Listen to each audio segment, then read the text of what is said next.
Hey guys, I finally did it. I have been working on doing Epilogue for the last couple hours. If you guys didn't know, the final stage of Void Rift Epilogue is probably the hardest stage in the game. It's definitely up there. And I did it with no ancient exclusive heroes. And it took way longer than I wanted it to. So this is not to be taken as a guide exactly, but this is kind of a showcase on how I did it. Maybe this will help you if you are planning on doing this stage. Very, very hard. And I just wanted to share it with you guys because I deserve to be able to make a video from this. Anyways, this stage is hell. I'm going to break it down for you guys as I go. I already beat it, but I did record my run, which I will obviously show, and I'll do my best to explain it as we go. But it's gonna be hard, so bear with me. Now, anyways, the main thing to note about this stage is the team building. Team building is very hard. It's very hard to do it without ancient exclusive units. The main ones being Valderon and Ardea. There is only one substitute, realistically, or at least a couple substitutes, to Ardea. And there are only a couple substitutes to Valderon. You have to really have good gear and good heroes to do it. Something like this right here is exactly how I did it. I think this is actually exactly how I did it, which I will obviously go over in a second. You're just going to see a lot of Valderon teams and a lot of things like that. This is possible with no legendary lords, but ain't no way I'm doing it that way. So this is the team that I ended up using. And let me break it down for you guys. So, Torador is probably the sleeper most important unit here. He has the Lord bonus, which allows us to do a lot more damage. His Lord bonus absolutely insanely strong. He allows faction members to gain attack speed the more you place. They receive a little less healing, but it is okay. And then faction team members' basic attacks has a 30% chance of landing an extra hit. It's very, very strong. I also use him as a tank later on. The cost is a really big issue, but I managed to make it work. We got Arrogance. Recently, I got Arrogance to A5, which is kind of crazy from 2 random divines giving me him. If you have A3, you will do enough damage, but it is pretty tough. He's the main DPS for this team. This is the build I use. I ended up building him pretty tanky with 40,000 HP. He barely lives the final phase, where you need to really have a lot of HP. Some pretty decent stats there as well, and he also has a Realm Tear. His exclusive is a little bit better usually, but it's what I ran. Also, Torador had a pretty damn good build. Lots of HP, lots of extra HP with his gear. His exclusive gear is really good, 10% more HP and more stun chances. And then this set, 20% more HP and heals a little bit. It ended up being very crucial for using him the way that I did, but you'll see how that goes in a second. Lust, you guys are going to get kind of mad at this build. It's really good, but I used Lust as my secondary DPS. She did crazy damage. Look at this build. I have 4 stat here, 4 stat here, 4 stat here, 4 stat here, and a 5 stat weapon. You don't need it to be this good, but this is what I have. 20k attack, full crit rate, 320%, and then a little bit of attack speed. If I could build her more HP, that would be good, but I ended up not, and then exclusive artifact. And then Ares, I ended up just doing Infernal Roar, and then I did Wailing Skull just for a little bit of extra damage. He's not really there for the damage, but he's really good for it. Volca did some great damage, added some vulnerability stuff, and helped keep people alive. He have Forsaken to survive till the end, and she's not fully skilled, but she's basically there. Cerberus is the replacement for Ardea. You're going to see what the other unit for the sides is, but he is the first unit. I just built him with a lot of Soulbound, as much offensive stats as possible, since he doesn't benefit from attack speed. I have Sin as well. He does Ardea's job perfectly, even without a Lord. Now, mine is A5. You do not need it to be A5, but that's what I have. And then the other unit for the sides is Valeria. She can kind of be built anyway. She's so strong that you don't really need to build her too crazy. And I had Elowen for the healer. I should have built her with more attack speed, but I didn't because I was lazy. Before Corvid for more damage, and then Constance as much attack as I could, and a lot of HP, and then Keen Wisdom for some more damage boosting. And Decimus is the sleeper most important unit here. I built him with Invig in order to get a little bit more damage out, and he's so important for the second phase, which I am going to go over very briefly. I'm actually going to try to do this live, and if it doesn't work, I'll just cut to the run I ended up doing for my clear. But realistically, it's going to be the same. So that is the team. That is all of the gear. And let's get into it. So to start off, what we're going to need to do is try to get as much damage out as possible. So I'm going to do Arrogance and then Lust as well as Elowen. Elowen is such a good healer for this because of a couple things. One is her Rage Regen allows us to do a lot more damage a lot quicker. Then she also has multi-heal, which is great because on the final phase, we're really going to need to have AoE healing, which you're going to see very shortly. And then she also has her Wood Elf, which allows us to get some costs back, which I'm going to break down in a second. And then it also allows us to heal a lot better, which is amazing. Elowen is a must-have for the stage.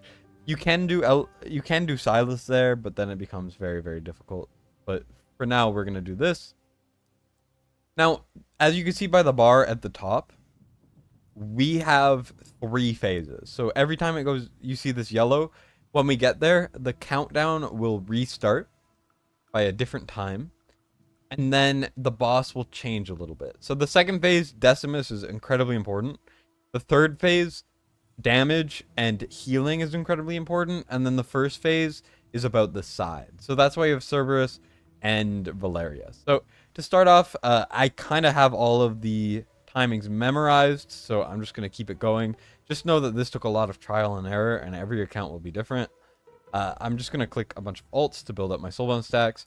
Cerberus, I like to put on the bottom tile because when he dies, there's like this little loop down here, and it'll allow us to do a little bit more damage to the enemies, which is good.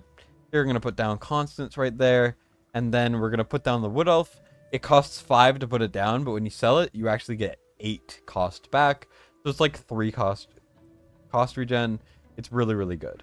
I'm going to immediately click her alt, Constance right there. Then I'm going to put down Volca. And then we're going to put down Valeria on the left. As you can see, Cerberus is doing amazing right there. Now, I've kind of mathed out the amount of damage that I want to do.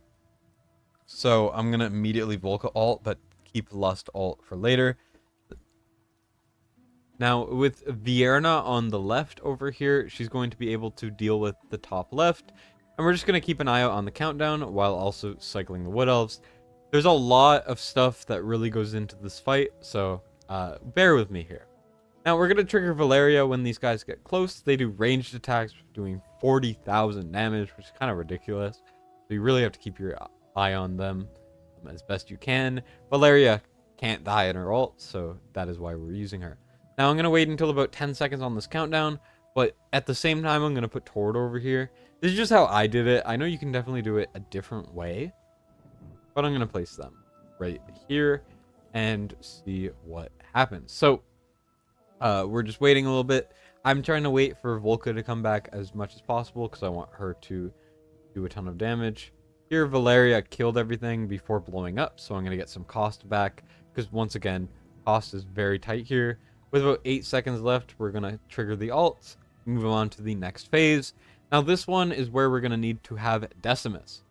As well, I am going to put the Wood Elf over here just to keep Torador alive a little bit, because if I don't, then I lose, because he will just die before I'm able to get Cerberus up. Cerberus has a weird quirk where he cannot be affected by Volca's A1. You cannot cycle him very well. And then he also gains 30 seconds on his respawn. So I'm just using Torador to stall for that amount of time so I could put him back there. I'm not putting Ares down as well because I just don't have the cost, okay? So it can be a little tough, so I'm going to wait on that. Now, what you're going to see is this Tempest Cataclysm, and this is why Decimus is one of the most important units, because what this does is the last placed unit in the middle the boss is going to put like a whirlwind or like a little tornado, and it's going to completely get rid of that unit. And if we use Decimus, who has a very fast respawn time, then we're going to be able to cheese this. So I face him down to Volca to increase her damage a little bit. And then when the thing goes away, when this bar goes away, the boss is going to start his attack. And I pull Decimus when the boss's hand starts to move. You see it starting to move there? I can now pull Decimus. And that's kind of all you have to do. So as you can see, there's a tornado being put out where Decimus was, and it's going to detect that there's no unit there, so it's not going to put it down. If you don't do it this way, then they're just going to eat up your unit, and it's going to make it impossible for you to place anything there for pretty much the rest of the fight. You really have to keep in mind that that phase is important, and the reason why I pull Decimus so quick is because sometimes this attack has such a very small time in between where you'll only have like 0.2 seconds of leeway to put Decimus down, or like 0.5 seconds, whatever. It's just very tight. So you always have to be very mindful of it being very tight. Now we're going to put Cerberus on the right. As soon as his ult comes up, I'm going to sell Torador, and we should keep this up. Now, the bar is going to keep on going now, so I am going to put down Decimus once again. When the bar is about to end, we're going to wait for this little hand thing, and then we're going to pull him once again. Cerberus is going to get his ult soon, so I'm going to put down Ares. I'm using Ares instead of, you know, another DPS like Zilla2, just because I find that the overall damage goes higher, because he puts down defense down and magic vulnerability a little bit better. I know my Lust A1 does also put vulnerability down, or sorry, defense down, my bad. But it's not as strong, I'm pretty sure. So that's why that's the case. We're also going to trigger the ults here soon. And then I'm going to trigger Service ult. And then I am going to pull Torador, get some cost back, trigger Lust ult. And we should be pretty good. I'm going to sell this Wood Elf just in case. And then we're going to click Ares ult. And here's where I was saying where it's very, very tight putting this down. So we're going to put down Decimus there. As long as you put it down before the bar goes away, you're fine. As soon as it moves, we're going to sell Decimus. So that's kind of why it's really tight. You know, on the side, we're going to kill stuff with Cerberus. And hopefully we will be okay for now. This is the hard stage, okay, guys? So, just do your best. Here, Decimus again. Oh, shoot. Decimus again. We almost messed up there. Really, like, one mistake causes issues for the entire thing. I'm going to save all of the ults now for when we are about to kill it. The way I did it, personally, I don't know if there's another way to do it if you don't have A5 Eloin, which I'll break down when we get there, where you can, like, out-heal the damage, but the third phase is really going to nuke your team. So here we're going to put down a Decimus right there, wait for the hand to move as here, and then we're going to pull him again. And I'm going to wait until we end up killing this phase with basic attacks. And then I'm going to trigger the ults as soon as he's able to get hit. So right here, you're going to see that he is about to turn into another form, which is his third phase. The way this phase works is he does decent amounts of damage, but what it'll end up doing is another bar attack, which is a bit different, where it will end up doing massive AoE damage to your entire team. And it can cause a lot of issues. And this is why I built my Arrogance very tanky. Because unless you have A5 Eloin and you can put down 2 sprites, you really have to maximize your healing output on what you have. Or you have to use Valderon, who has multiple lives. And I'm not using Valderon. So the way I'm going to do this is while the boss is turning into the next phase, he cannot be hit. So I'm waiting until he's about to be able to get hit. And then I'm going to try to nuke him down as much as I possibly can. And then we're going to just try to keep Arrogance alive as much as possible. Volca as well, who has a key artifact. And then Constance hopefully as well. And we're really just going to try to do our best. I'm also going to sell Ares so I have a place for my Wood Elf. And we're just going to hope and pray. Here I'm going to click my ults now that it's damageable. And I will also have to place Valeria on the side that the boss ends up spawning the enemies, which is going to be very soon. The boss's health bar going down. We just need it to go down as fast as humanly possible. And I'm shooting for under 10% before the boss starts to molest my entire team. Here I'm going to place Valeria on the side just so I can end up doing damage. And here the bar is coming. And right before it triggers, I'm going to sell. I'm going to click Elo and Alt, and I'm going to put down the Sprite. And we're just going to hope and pray. Here, Lust should die, but I don't care about Lust right now. I care about the other units here. And as long as we can keep Arrogance alive, we have a chance. But we didn't. So that really, really sucks. Unfortunately, I did fall flat on my face after, so I'm just going to play you guys my actual run, like my first clear. Here we're going to get hit with the tornado, which just killed me in my live attempt. But of course, right here, you're going to see that Arrogance is barely going to survive. I guess Eloin just targeted him better or something. I don't really know what happened. The gear is completely the same. Either way, we have Valeria on the side.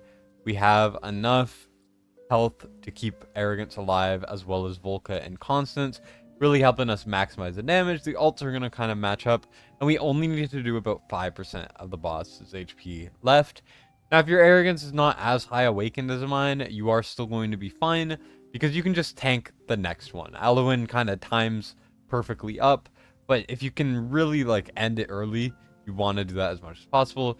Here we're going to end it. We do have to deal with Cerberus on the left, which you're going to see I do a little bit strangely. But essentially, we've completely completed the stage, which is really, really exciting. I'm just going to pop Cerberus ult and then sell Torador in order to get them to get into the radius that they can be attacked.